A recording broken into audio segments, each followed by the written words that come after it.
Bonjour. Comment suivre les heures travaillées en semaine d'une personne ou de plusieurs? J'ai pris le cas simple ici pour une personne que j'ai appelé Monsieur A. Et dans ce tableau, j'ai rentré chaque jour le nombre d'heures travaillées. Alors 7, 6, 10, etc. Ça varie. Euh, En France, on est aux 35 heures, donc une semaine travaillée normale doit avoir au total de 35 heures, ou sinon vous êtes en heures supplémentaires. Euh, Dans ce cas, 35 heures, ça fait 7 heures pour 5 jours. Euh, c'est pour ça qu'on peut voir qu'il y a des fois 7 heures, mais il y a des fois c'est plus ou des fois c'est moins. Donc ça peut être des récupérations. Donc la première chose pour pouvoir suivre les heures, c'est tout simplement, j'ai les données, je fais insertion et tableau croisé dynamique. Ok, je fais tableau croisé dynamique. Qu'est-ce que je veux? Je veux la date et puis je veux faire la somme des heures. Ce qui est bien, c'est qu'en faisant une somme des heures, en fait, si il y a plusieurs fois une entrée sur un même jour, eh bien ces heures seront cumulées, seront sommées. Donc j'ai l'année, j'ai ici le trimestre je ne le veux pas. Le mois, ok, ça peut être intéressant. Donc si je regarde ici, donc j'ai le mois, 146 heures, mais ça ne me parle pas trop parce que je parlais de 35 heures. Et après j'ai les jours. Donc j'ai de nouveau le même tableau, donc ça ne me va pas.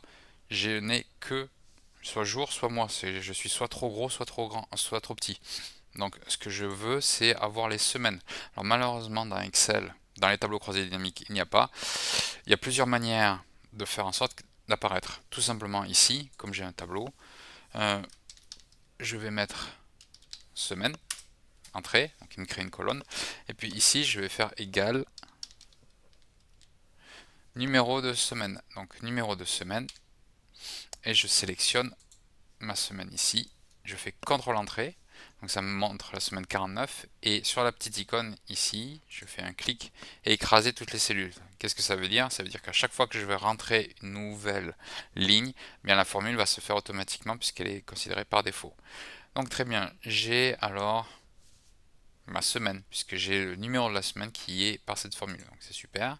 Donc je viens ici, on ne voit rien, c'est normal, c'est un tableau croisé dynamique, il faut rafraîchir. Donc soit vous l'avez dans l'icône ici, mais c'est un raccourci que j'ai mis moi, soit vous allez dans données et actualiser tout, ou bien vous pouvez utiliser le raccourci CTRL, CTRL, CTRL Alt F5 qui vous permet de tout actualiser. Et là j'ai ma semaine. Donc si je mets la semaine à l'année, ça va pas, mais c'est juste en dessous de mois que je veux voir. Oups, j'ai dit en dessous de moi. Il me laisse pas le mettre. Ça y est. Non, je l'ai mis au-dessus de moi.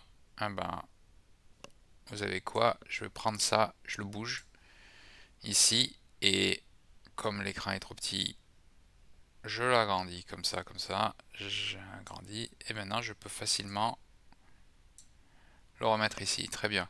Et si vous voulez remettre, ah ben voilà. Juste en le faisant glisser avec un simple clic ici, il se revient à la forme. Donc, j'ai l'année, le mois et j'ai le numéro de semaine. Et j'ai après chaque jour ici. Alors je peux voir mes détails. Je ne veux pas voir les détails de journalier pour tous. Alors quand j'ai un développement comme ça, ce qu'il faut c'est le réduire. Donc je fais un clic droit là où je veux le réduire et je fais développer, réduire et je fais réduire le champ entier. Et comme ça me permet d'avoir juste ici les numéros de semaine. Et je voudrais voir un petit peu plus ici aussi. Janvier, et je veux voir aussi les semaines. Donc là, on peut voir que ma première analyse, ça rend beaucoup plus simple puisqu'on voit que semaine 49, on était à 35 heures. Donc ce que je disais un petit peu avant, c'est bien 35 heures qu'il faut. 35 heures. Ici, on est à 33 heures, on est 2 heures trop court. 32 heures. On est à la 53e semaine. Alors quand vous voyez 53 semaines, vous pouvez dire que ça c'est une semaine à cheval qui a été coupée entre la fin d'année et le début de l'année. Vous pouvez voir qu'il n'y a que 2 jours. Et ici, il n'y a que 2 jours, oui, parce que le premier était férié, donc pas travaillé. Donc on peut voir que c'était une semaine plus courte. Mais aussi, on peut voir que la personne a fait 42 heures ici, donc elle a fait beaucoup plus, donc elle a rattrapé du temps. Bien, c'est déjà une bonne chose. Alors je vais changer quand même le titre. Euh, alors, je mets travailler. Et ce que je fais, c'est que je fais un double clic ici pour rétrécir. Donc ce qui est une bonne chose, mais c'est quand même un petit peu fastidieux parce que si vous avez de très longues colonnes, ça vous indique pas quand est-ce qu'il y a un dépassement ou quand est-ce que vous êtes en dessous du nombre d'heures. Eh bien, la première chose à faire, ou une des choses à faire, c'est d'utiliser le formatage conditionnel. Donc je vais dans Accueil et je fais ici Mise en forme conditionnelle. Mise en forme conditionnelle réglée. Alors si je suis inférieur à, donc il me dit 35 par défaut parce que je suis à 35. S'il n'y était pas, vous l'écrivez en dur 35. Et remplissage en rouge clair avec texte rouge foncé. Parfait, c'est ce que je veux. Donc quand je suis en dessous de 35, il se met en rouge. Ok, je le fais que sur cette cellule là. Et maintenant je viens ici et je fais toutes les cellules affichant les valeurs heures T pour semaine. Donc l'avantage c'est que ça ne me fait pas le formatage conditionnel sur ces valeurs ici. Donc vous pouvez voir que je suis bien en dessous de 35 et c'est pas mis. C'est comme ça qu'il faut faire dans un tableau croisé dynamique. Comme ça permet vraiment de bien catégoriser. Et là je peux voir rapidement quelles sont les semaines où je suis en dessous de 35. Mais il faut faire aussi l'inverse, c'est-à-dire que je vais dans mise en forme conditionnelle et supérieur à, donc comme je suis toujours sur une case où il y a 35, il me met 35 par défaut. Si c'est pas 35 ou si c'est autre chose que vous voulez, je ne sais pas si c'est 50 heures que vous voulez, vous pouvez très bien écrire 50. Et ici je mets remplissage en jaune foncé. Donc quand je suis au-dessus de 35, je mets en jaune foncé, ok, et puis là je fais toutes les cellules affichant ici. Et là je vois que d'entrée de jeu, c'est beaucoup plus simple. Ça apparaît rapidement là où je suis en dessous de mon seuil de 35 et là où je suis au-dessus de mon seuil de 17. Alors je l'ai rentré en dur, mais honnêtement vous aurez pu très bien ne pas le rentrer en dur, mais plutôt écrire ici une valeur et faire en sorte qu'elle puisse bouger et voir un petit peu les changements que ça fait. C'est une autre manière de faire. Là je l'ai vraiment rentré en dur. Bien, c'est une bonne chose. Maintenant il faut quand même que je calcule manuellement. Alors oui, mais il y a normalement 35 heures, là je suis à 33, donc ça me fait 2 heures de différence. Et là je suis à 3 heures, et là je suis à beaucoup plus. Est-ce que je pourrais pas, je suis dans Excel, est-ce que je pourrais pas avoir le calcul fait rapidement et efficacement, automatiquement? Ben, si. Alors il y a plusieurs manières.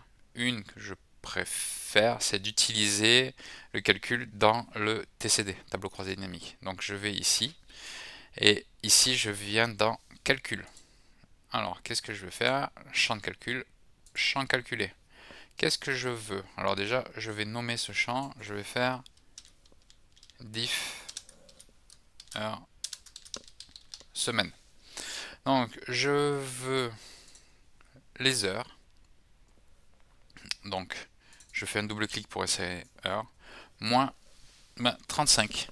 En fait, moins 35, je veux voir la différence. Donc, quand c'est plus, j'aurai plus. Quand c'est moins, bien j'aurai moins. Ok. Et là, j'ai mes différences. Vous pouvez voir que j'ai 0. Alors par contre, ça c'est un inconvénient, c'est qu'ici, il ne faut pas que vous teniez compte du récapitulatif. Vous avez fait par rapport aux semaines, donc vous devez vraiment regarder que la semaine. Si vous allez plus bas, vous voyez que ça ne marche pas non plus parce que je fais moins 35. Donc ça ne marche pas. Il faut bien que je fasse 35. Que je fasse, pardon, 35, ça c'est je l'ai fait dans la formule, mais il faut bien que je le fasse par rapport à la semaine avec cette méthode. Il y aurait une autre méthode qui pourrait être plus compliquée, mais je ne vais pas aborder ici, mais qui serait beaucoup plus dynamique. Et là, je peux voir que j'ai 2 heures, 3 heures, 24 heures de différence, et que là j'ai 7 heures en plus, j'ai moins 24, j'ai moins 18. Donc voilà, et ça me permet vraiment de calculer. Et donc, on va rechanger ici. Alors, vous ne pouvez pas remettre exactement le même nom que votre champ ici, sinon il ne va pas aimer. Mais une technique qui peut être faite, si vous voulez garder le même nom, vous mettez juste un espace derrière, et c'est bon, il le garde. Et donc vous pouvez voir que si je fais un double clic comme ça. Et maintenant c'est dynamique, c'est-à-dire que si je vais dans Data et que je vais en dessous et j'écris, alors je sais pas, le 15 janvier 2025 c'était quel jour, on peut voir que c'est lundi, parce que là on saute de 10 au 13, donc ça veut dire lundi, mardi, eh ben, on va faire 2 jours en plus, 2 jours en plus, on va dire que c'est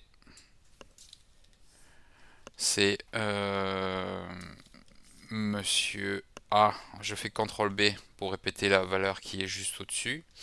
Et ici, ben écoutez, il a fait 2 heures en moins, 3 heures en moins, donc ça fait du 10.